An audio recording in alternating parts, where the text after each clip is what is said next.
Hello everyone, welcome to Historically Accurate.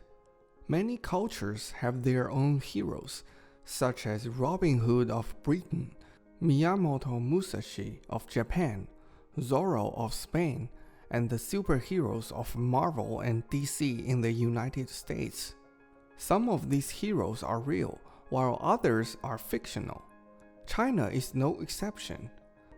There are also many heroes in the Chinese long history, and we have special name for them. Xia or xiake. The translation of Spider-Man, Iron Man, and Batman in Chinese are Spider Xia, Iron Xia, and Bat Xia. In this video, I'll tell you the stories of these Chinese xiake.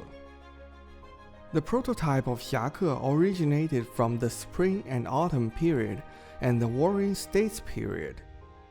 Their stories are documented in the biography of assassins in Records of the Grand Historian, a well-known Chinese history book.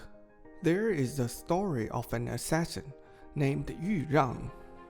In the late Spring and Autumn period, Kingdom of Jin was mainly controlled by four nobles, namely the Zhi family, the Han family, the Wei family, and the Zhao family.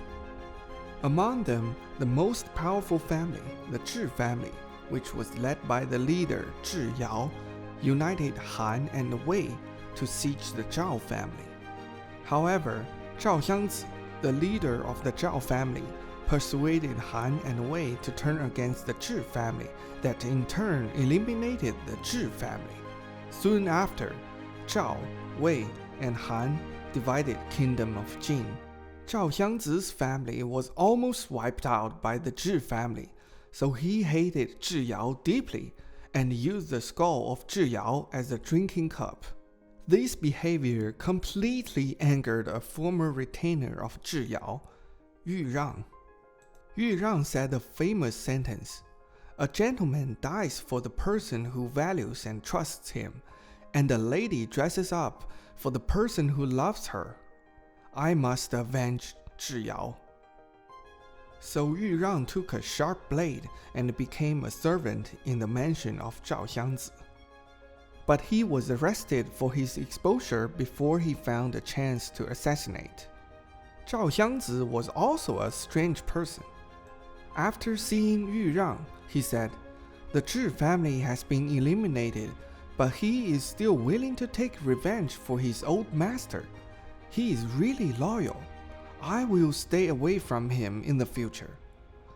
Zhao Xiangzi ordered Yu Rang to be released. Yu Rang was not moved by this.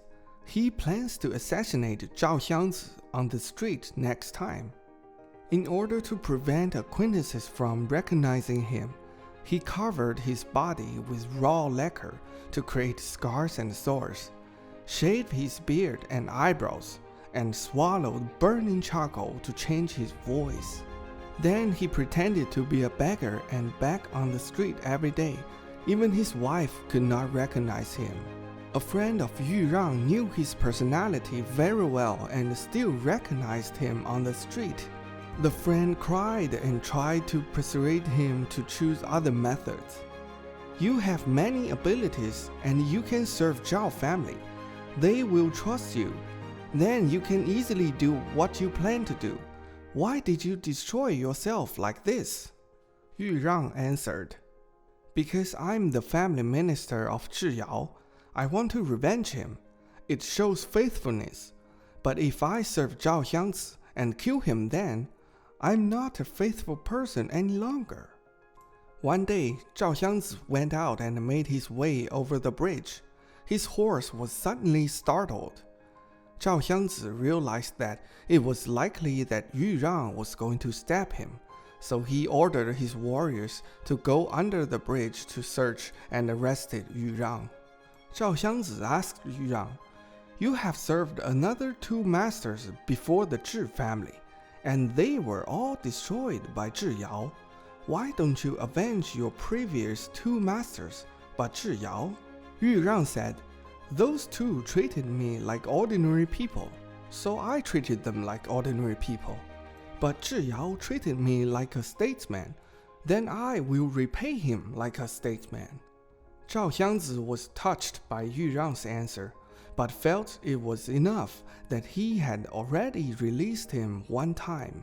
So he decided to not release Yu Rang once more and ordered his warriors to surround him.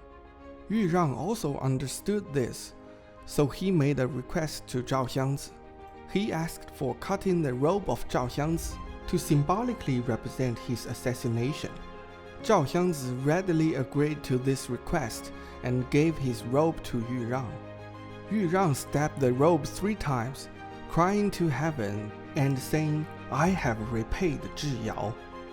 Then he killed himself with his own sword. In this story, Yu Rang is an assassin, which is quite different from the xiake that we will talk about later, but his spirit is very similar to the spirit of xiake. He is not a murderous tool directed by others. His own self-consciousness and values have shaped his principles, and these principles are far more important than his own life. In addition, Yu Rang also showed the spirit of equal reward and revenge. The assassination of Zhao Xiangzi is not only a reward for Zhiyao's help, but also a revenge for the insult that Zhiyao's skull was made into a drinking cup. Therefore, Yu Rang's story reflects the earliest xiake spirit. Next, let me tell you the story of a wuxia called Guo Jie. His story is from the biographies of wuxia in records of the grand historian. So like Yu Rang, Guo Jie was also a real character in history. Guo Jie was short and sturdy, with a cruel and brutal character. When he was young, he often got angry and killed people for small things. He did not hesitate to risk his life to avenge his friends, and he was also involved in illicit casting of coins and tomb robberies, etc. But he was very lucky. Either he could get away before being seized by the government, or he would benefit from the emperor's amnesty. So despite doing a lot of illegal things, he was still at large. Guo Jie pulled in his horns after he got older. He became courteous, returned good for evil, and expected nothing in return when helping others. He became widely known and many people were scrambling to work for him. On one occasion, Guo Jie's nephew threw his weight around and got killed. The murderer fled. Guo Jie's sister threw the body on the street to humiliate Guo Jie and said, "Other people think you are a faithful person, but you can't even revenge your nephew." Later, the murderer couldn't hide anywhere, but only came back. He explained to Guo Jie the ins and outs. Guo Jie said, "It was my nephew's fault, and you can go now." When people heard about this, they all praised Guo Jie for his morality. His prestige and celebrity grew. On another occasion, 2 factions in Luoyang City clashed with each other. Many celebrities came to Luoyang City and tried to mediate between the 2 factions, but they still insisted on fighting to the end. Guo Jie knew about this and went to meet the 2 factions overnight, hoping that they would reconcile. The 2 factions heeded the advice and were ready to reconcile due to the prestige of Guo Jie. However, Guo Jie said that he couldn't come from another city and interfere with Luoyang's local celebrities' right to mediate conflicts.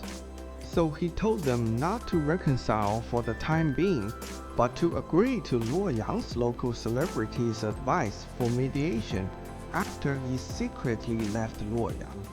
As a result, more and more people were willing to serve Guo Jie, and a violent group gradually formed around him. Some distant members of the group often made their own decisions to solve problems for Guo Jie without telling him. However, it was the kindness of these people that caused Guo Jie to suffer tragic destruction in the end. In 127 BC, Emperor Wu of Han planned to move the wealthy people from various countries to Maolin to live, and Guo Jie's name was added to the migration list by a local official, Mr. Yang. However, Guo Jie's family had no money and didn't meet the migration standards. So General Wei Qing pleaded with Emperor Wu for Guo Jie. Emperor Wu said that an ordinary person could make the general to intercede for him, which showed that Guo Jie wasn't poor at all. As a result, Guo Jie's family was forced to move to Maolin. During the migration, people sent tens of millions of Han denarius to Guo Jie. Guo Jie's another nephew felt angry about the migration and killed the local official, Mr. Yang. So the Yang family and the Guo family became enemies. Later on, Mr. Yang's father was also killed by Guo Jie's men. The Yang family sent a person to the government to sue the Guo family. However, that person was also killed halfway. After Emperor Wu knew the news, he ordered the arrest of Guo Jie. Guo Jie fled and became a fugitive. During his escape, many people offered to help him. A man named Ji not only helped Guo Jie escape, he even committed suicide to cut off the clue when the officials traced him. However, Guo Jie was eventually caught. A Confucian scholar spoke arrogantly to degrade Guo Jie and was killed by Guo Jie's follower. But Guo Jie didn't know that.